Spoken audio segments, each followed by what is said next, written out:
नमस्कार. आजचं बातमीपत्र धाराशिवमधून. धाराशिवमध्ये एसटी कामगाराच्या संघटनेचे बेमुदत उपोषण दिनांक 13/2/2024 वार मंगळवार. या उपोषणादरम्यान अध्यक्ष मधुकर अंगोले, सेक्रेटरी विभागीय शरद राऊत, कार्याध्यक्ष राजेश काशीद, जयंत जाधव, नामदेव नागरगोजे, संतोष धस, प्रशांत सुरवशे, ज्योतिराम संकपाळ, तानाजी खडके यांच्यासह अनेक कर्मचारी उपस्थित होते. प्रतिनिधी राहुल गुरव, DR न्यूज. तसेच आपल्या भागातील बातम्यासाठी संपर्क 9689 3225 03. चला तर मग आजच संपर्क साधा आपल्या बातम्यांसाठी.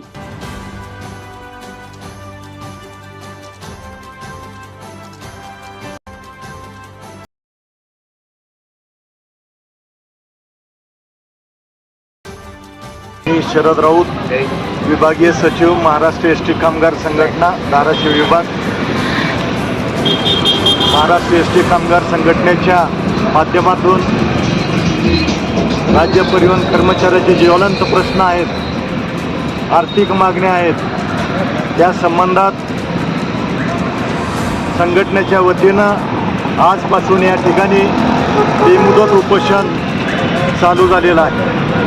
या उपोषण आंदोलनाच्या माध्यमातून ज्या प्रमुख मागण्या आहेत त्यामध्ये प्रामुख्यानं राज्य परिवहन कर्मचाऱ्यांना 7वा वेतन आयोग लागू करावा. त्याच अनुषंगानं महागाई भत्ता आणि घरभाडे भत्ता याची थकीत रक्कम जी आहे ती तातडीने कर्मचाऱ्याला देण्यात यावी.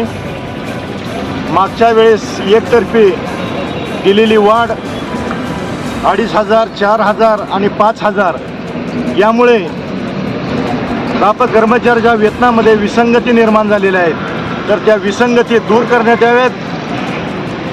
एकतर्फी करण्यात आलेल्या करारातील शिल्लक रक्कम कर्मचाऱ्यांना देण्यात यावी. त्याच अनुषंगानं अपार प्रवण वाहकाच्या बदल्या रद्द करण्यात याव्यात. गणवेशाचा कपडा तातडीनं कर्मचाऱ्याला देण्यात यावा. या आणि अशा इतर मूलभूत सुविधाच्या बाबतीतल्या विश्रांतीगृहाच्या गैरसोयी दूर कराव्या.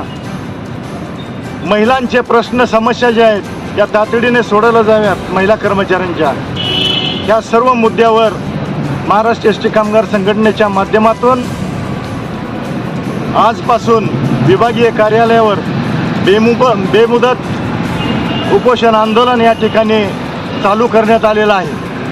जर शासनानं येत्या 2 दिवसामध्ये जर याची दखल नाही घेतली गंभीरतेनं तर सदरचे आंदोलन हे आगार पातळीवर करण्याचा निर्णय संघटनेनं घेतलेला आहे. आणि ज्यावेळेस आगार पातळीवर हे आंदोलन जाईल त्यावेळेस कोणत्याही क्षणी त्याचा वाहतुकीवर परिणाम होऊ शकतो. आणि म्हणून एस टी कामगाराचे आमचे जे रास्त प्रश्न आहेत त्याची वेळेत दखल घेऊन राज्य शासनानं सदरचे प्रश्न निकाली काढावेत एवढंच मी या ठिकाणी. या ठिकाणी तुमचं उपोषण जे आहे या ठिकाणी कुणाची भेट झाली की ना तुमच्या मागण्याविषयी? हां, इथं कोण तुम्हाला भेटा आलंय का नाही? या ठिकाणी या आंदोलनाला पाठिंबा देण्यासाठी भारतीय जनता पार्टीचे प्रदेश कार्यकारिणीचे सदस्य नितीनजी काळे साहेब या ठिकाणी भेटून पाठिंबा देऊन गेले. त्याचप्रमाणे जिल्हा काँग्रेस कमिटीचे माजी अध्यक्ष विश्वासप्पा शिंदे त्यांचे सहकारी त्यांच्या सहकार्यासोबत येऊन या ठिकाणी या आंदोलनाला पाठिंबा देऊन गेले. एस टी कर्मचारी जे सेवानिवृत्त आहेत, सेवानिवृत्त संघटनेच्या वतीनं चंद्रकांत मुळे या ठिकाणी येऊन या आंदोलनाला पाठिंबा देऊन गेलेले आहेत. तुमच्या वरिष्ठ अधिकाऱ्यांना कळलं असेल, त्यांचे कोण आलं का फोन पिन काय वरिष्ठ अधिकाऱ्याकडून तुमच्या? या बाबतीत केंद्रीय नेतृत्व आणि शासन पातळीवर चर्चा घडवून आणण्याचं काम माननीय उपाध्यक्ष व्यवस्थापकीय संचालक महाराष्ट्र राज्य परिवहन महामंडळ हे करणार आहेत. त्यांचा तसा निरोप आहे. तुमच्या जर मागण्या पूर्ण नाही झाल्या तर तुमचं पुढचं पाऊल काय असेल? आमच्या मागण्या जर नाही पूर्ण झाल्या येत्या 2 दिवसामध्ये सदरचे आंदोलन आगार पातळीवर जाऊन ते आंदोलन अतिशय तीव्र होऊन कदाचित राज्य परिवहन महामंडळाच्या वाहतूक व्यवस्थेवर त्याचा दुष्परिणाम दिसून येईल किंवा वाहतूक व्यवस्था खोळंबली जाण्याची शक्यता आहे. शेवटचा प्रश्न विचारतो तुम्हाला, या ज्या तुमच्या मागण्या आहेत त्यातली तुम्हाला सध्या कुठली म्हणजे आहे का तुम्हाला सध्या ह्या तुमच्या ज्या मागण्या आहेत म्हणलं त्यातली कुठली तुम्हाला दिलेली आहे का? घरभाडा असेल कुठला असेल नाही का दिलेली? मग या सगळ्या मागण्या असं अपूर्णच आहेत तुमचं सगळं? अपूर्णच आहे. त्यामुळे तुमच्या मागण्या पूर्ण केल्याशिवाय तुम्ही इथनं उठणार नाही. पूर्ण झाल्याशिवाय आंदोलन संपणार नाही.